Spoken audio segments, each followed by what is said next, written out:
Olha, tem uma medida provisória que vai interessar a uma boa parte da nossa população, porque ela prevê uma punição mais severa para quem atrasa pagamento de financiamento de imóvel. Deixa eu contar para você como é que é. Eu compro um imóvel, uma casa, um apartamento. Aí pago 3 prestações, 4, 5, 6, aí não consigo pagar mais. Eu fico o quê? Inadimplente, é um palavrão, né? Em vez de me chamar de caloteiro, eles me chamam de inadimplente, que é um negócio mais sofisticado. Bom, aí eu chego lá na construtora e pergunto, escuta, quanto é que vocês vão me devolver? Eu já paguei 10 prestações. E aí, então, começa a confusão, né? Porque eles podem querer ficar com 50%, aí eu vou lá no PROCON, enfim, o tema é controverso. Como mexe com casa própria, nós convidamos aqui o advogado, o Dr. Lucas Miglioli.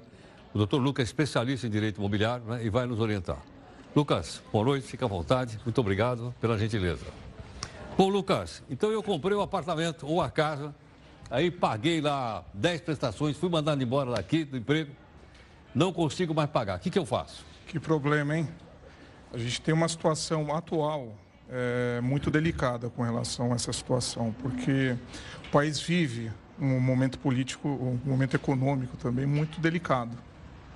Então, as pessoas têm sofrido esse tipo de problema mesmo. As pessoas têm sido mandadas embora. E aí, naquele momento que se tem um investimento, que é, na grande maioria das vezes, o maior investimento das pessoas... Às vezes é a economia da vida sem inteira, dúvida, né, para a grande maioria da população, é um investimento da vida toda. Então, quando você tem uma circunstância dessa, que você não está desistindo pura e simplesmente do negócio, você está sendo obrigado a abandonar o negócio por uma circunstância que foge do seu controle. Aí é nesse momento que surge o maior problema de todos, que é a discussão com relação com a construtora, com relação à restituição daqueles valores que você pagou. Agora, deixa eu te perguntar uma coisa. Está escrito no contrato, não está escrito no contrato, tenho que ler direitinho o contrato, chamar um advogado que é meu amigo, ler para mim, como é que eu faço? Olha, é sempre aconselhável que você consulte um advogado para analisar um contrato desse tipo. Agora, é muito difícil, tratando-se de um contrato de adesão, que você consiga alterar alguma cláusula dele. Os contratos, de fato, prevêem esse tipo de circunstância. Está escrito lá? Está escrito lá, mas os percentuais lá escritos são muito altos na hipótese de rescisão contratual. Aliás, se você for analisar um contrato desse, você vai perceber a quantidade, o tamanho dos encargos, o peso dos encargos ao comprador inadimplente. E, por outro lado, você tem também hipóteses, aliás, muito recorrentes atualmente, da inadimplência decorrer da própria construtora, que, na grande maioria das vezes, atrasa a entrega da obra. Agora me explica o seguinte. Então está escrito lá no meu contrato que se eu atrasar 3 prestações eu me torno inadimplente, não é isso? É. E aí então eu não consigo pagar, aí eu vou dizer, olha, eu quero devolver o imóvel. Aliás, eu nem entrei no imóvel, não, vou devolver. O imóvel está para ser entregue. Certo. Como é que faz? O que eu faço? Eu negocio com eles? Eu acho que a partir do momento que você perceba, de fato, que você não vai conseguir levar o negócio adiante, honrar suas obrigações, eu acho que você tem que tentar uma negociação com a construtora. Aliás, algumas construtoras têm aberto as portas para receber esse tipo de negociação, algumas aceitando, inclusive, restituir um valor superior àquele previsto no contrato. Tá? Isso, no escritório, quando a gente é procurado para esse tipo de situação, a primeira orientação que a gente dá é tentar negociar junto à construtora. Algumas vezes os clientes se satisfazem com a negociação e chegam a um valor que eles entendem como adequado, mas você tem as circunstâncias que o consumidor não consegue a restituição que ele está pretendendo, às vezes que ele necessita, né? Porque a gente está falando de um investimento. Não, está escrito aqui no contrato que é 50%. Nessas hipóteses, né, quando a construtora se mostra assim irredutível, nós vamos levar essa discussão ao âmbito do Poder Judiciário, que é quem vem decidindo os percentuais de restituição. A gente pode falar, lógico, né, tratando-se de uma discussão judicial, as decisões são proferidas individualmente por cada juiz, de acordo com o caso concreto, de acordo com a sua própria convicção. Agora, O STJ já até tem uma súmula, a 543, que trata dessa questão da restituição, mas a gente tem pulverizados os entendimentos, podendo falar que a média aí é em torno de 10% de retenção. 10%? De retenção. De retenção. De retenção. Tá? Então, esse é o ponto importante dessa nova medida provisória. Então, se a gente tem uma jurisprudência hoje, que, lógico, você tem situações peculiares, você tem hipóteses em que a construtora teve algum gasto efetivo, alguma coisa que você varia esse percentual, mas a gente pode falar que o percentual médio hoje é em torno de 10%. Tá? Essa medida provisória vai mudar um pouco esse cenário. Ela está prevendo, vamos falar agora na hipótese do que você citou, da inadimplência do comprador. Então, se o comprador tiver lá 6 meses inadimplente, o texto dessa medida provisória prevê que a retenção da construtora poderá chegar a 50% daqueles valores pagos até então, limitados ao percentual de 10% do valor total do imóvel. Sim. Tá?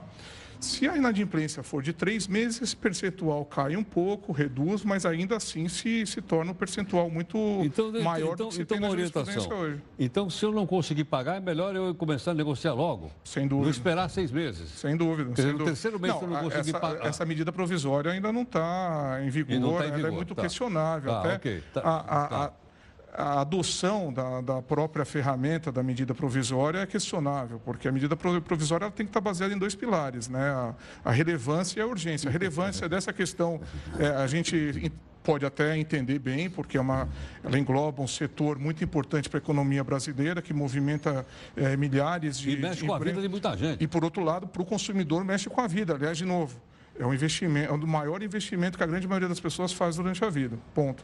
Agora... a gente não pode perder de vista que a gente tem essa oportunidade de adequar esse momento através, independente de ser da medida provisória ou não. Então, a gente não vê urgência nessa circunstância. Daí porque a adoção da medida provisória para esta finalidade é um tanto quanto questionável. Mas, independentemente disso, é uma situação que merece mesmo atenção, ela merece ser regulada, assim como tantas outras no nosso... porque as construtoras são a parte forte, né? Sem dúvida. Geralmente o comprador ele é a parte fraca. Mas o ponto é esse. Eu acho que é um momento importante para se equalizar. E eu digo equalizar porque a discussão é justamente esse desequilíbrio, de regulamentar essa situação que está sendo posta diuturnamente ao judiciário, mas a gente precisa equalizar mesmo.